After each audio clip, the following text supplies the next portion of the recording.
વડોદરા ભાજપ પ્રમુખ અને ધારાસભ્ય યોગેશ પટેલના વિવાદ વકરવાના એંધાણ અત્યારથી વર્તાઈ રહ્યા છે.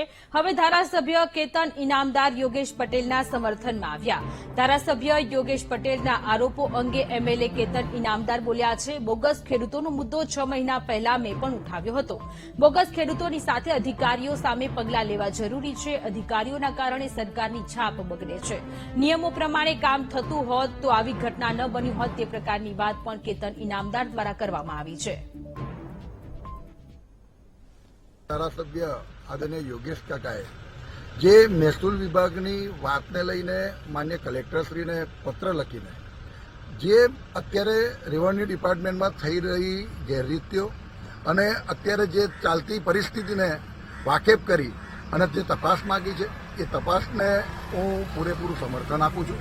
સાથે સાથે મારે એટલું કહેવું છે કે જે બોગસ ખેડૂતો કરવાની વાત જે યોગેશ કાકાએ કરી છે, બોગસ ખેડૂતોની વાત 6 મહિના પહેલા મેં મારા સાવલી તાલુકાની અંદર સામતપુરા ગામના ખેડૂતો એને માત્ર વિધવા બહેનોને ટાર્ગેટ બનાવીને જે બિચારા અભણ છે, વિધવા છે, એમને ખબર પણ નથી કે એમની જમીનની અંદર કોઈ અન્ય લોકો ખોટી રીતે ઘૂસી ગયા છે, તો એ લોકોને ટાર્ગેટ બનાવીને જે બોગસ ખેડૂતો બન્યા છે એના માટેની પણ મેં જે તે ટાઈમના અમારા કલેક્ટર ગોડ સાહેબ જો તપાસ માંગી હતી. કાયમ માટે નાના કામોની અંદર નાના વ્યક્તિઓને નિયમો બતાવીને ધર્મના ધક્કા ખવડાવવાનું કામ જ્યારે અધિકારીઓ કરતા હોય અને આવા મોટા મોટા સ્કેન્ડલો જ્યારે આપણી સામે આવતા હોય ને જ્યારે આ સ્કેન્ડલ આપણે જોઈએ છે કે કઈ રીતે થાય, એમ તો નિયમની વાત છે, એમ તો કાયદાની વાત છે, તો આ બધા કામ કેવી રીતે થઈ ગયા અને નાના વ્યક્તિઓને નિયમ લાગુ પડે અને મોટા લોકોને નિયમ લાગુ ના પડે એ વસ્તુ વ્યાજબી નથી.